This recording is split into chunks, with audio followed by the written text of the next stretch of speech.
Salut à toutes et à tous, aujourd'hui on vous emmène dans le golfe du Morbihan qui, vous le voyez, malgré la pluie et le mauvais temps, reste l'un des joyaux de la Bretagne.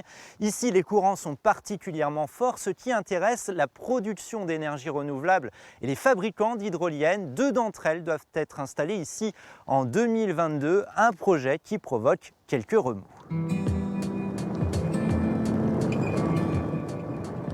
À cet endroit précis, entre l'île Longue et la pointe du Monténot, se trouve un étroit passage bien connu des dizaines de milliers de plaisanciers qui entrent et sortent du golfe du Morbihan chaque année. On a la pointe du Monténot qui est ici en face et on a l'île Longue qui est ici, qu'on voit ici sur la carte. Voilà, avec 16 mètres 70 de fond, 17 mètres. Ici, la profondeur minimale est de 25 mètres. La zone attire l'une des plus importantes densités de pêcheurs loisirs en France, car les lieux sont prisés par les dorades royales, les bars, les anguilles et même les saumons. Là où on est, il faut s'imaginer un grand couloir, une vallée verticale, mais assez étroite au fond, hein.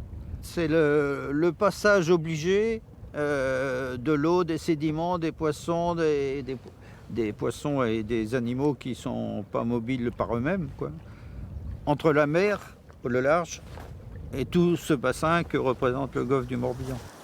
C'est dans ce courant de la Jument, le plus fort de Bretagne, qui peut aller à plus de 4 mètres par seconde, que doivent être immergées deux hydroliennes en 2022. Moi, j'en ai des frissons dans le dos quand on me parle de ça dans le golfe du Morbihan.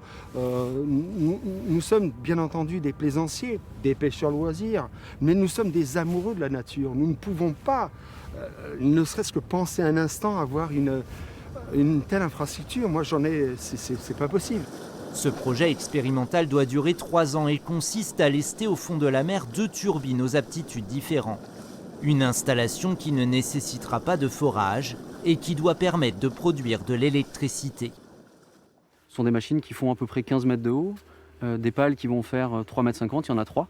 Et c'est des machines qui vont tourner lorsque les courants seront les plus forts, à des vitesses qui seront de l'ordre de 22 à 23 tours par minute. C'est comme une éolienne, c'est-à-dire qu'on va utiliser cette fois-ci pas du vent, mais la vitesse des courants de marée, dans un sens et dans l'autre, qui vont faire tourner les pales de la machine. Cette machine-là, on va venir la freiner, ça va créer une énergie, et c'est cette énergie-là qu'on va convertir et qu'on va adapter à la tension du réseau pour la réinjecter sur le continent. Des hydroliennes, il en existe d'autres en Bretagne, avec des histoires plus ou moins houleuses. Comme l'expérimentation au large de Bréhat abandonnée en 2017 avant d'être reprise 2 ans plus tard par EDF. Ou celle dans le courant du Fronveur au large d'Ouessant. Depuis 2015, cette expérimentation est menée par la société quimpéroise Sabella, la même que celle impliquée dans le golfe du Morbihan. Une turbine qui a nécessité d'importantes opérations de maintenance. Dans le golfe, le projet a été initié par le département du Morbihan en 2012.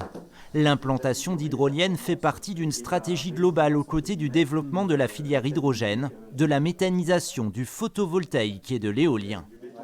C'est une véritable chance. D'abord, ça fait le charme du golfe du Morbihan, mais c'est aussi une source de production qu'on ne soupçonnait pas.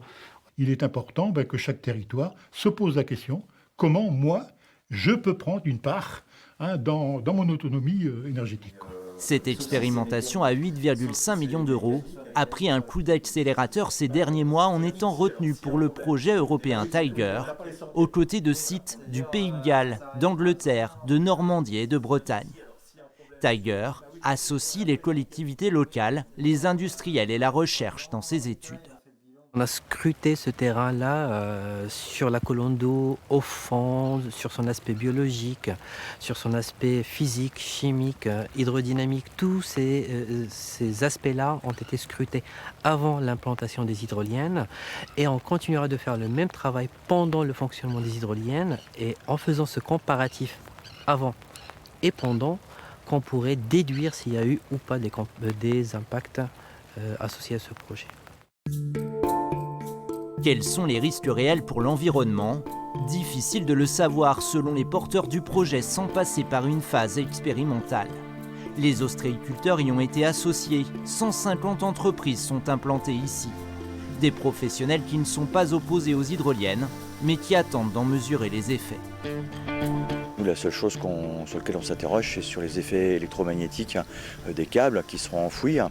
Et déjà savoir s'il y a un effet, si ça existe, et ensuite s'il y a une répercussion sur les coquillages. L'inquiétude vient surtout des pêcheurs loisirs et des plaisanciers qui craignent qu'on leur interdise cet endroit du golfe. Ils dénoncent le coût de l'énergie des hydroliennes 6 fois plus élevé que celui des éoliennes et leur faible capacité de production. Pour alimenter la ville de Vannes, j'ai fait mes calculs avec Morbihan Énergie, le calcul est à la main. Il faudrait environ 166 hydroliennes de 14 mètres de hauteur dans le golfe du Morbihan. Alimenter la ville de Vannes, bien entendu, sans chauffage.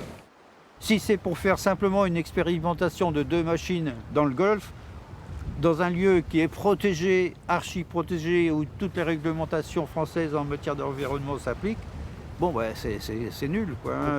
C'est pas le lieu où il faut faire ça. Mais pour les acteurs de cette filière, les 1000 km de côte du Morbihan offrent un tel potentiel qu'il serait dommage de ne pas l'expérimenter.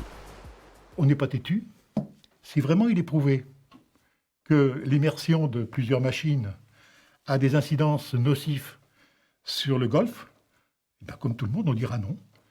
Dans le cas contraire, on défendra tout de même le résultat qu'on aura eu, quoi. Les associations opposées au projet souhaiteraient davantage entendre la position du parc naturel régional du golfe du Morbihan.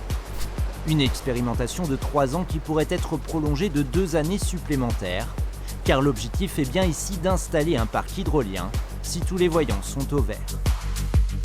Tout l'enjeu de ce projet est d'approcher une forme d'autonomie énergétique sur ce territoire. L'enquête publique sur l'implantation des hydroliennes dans le golfe du Morbihan doit débuter cet été.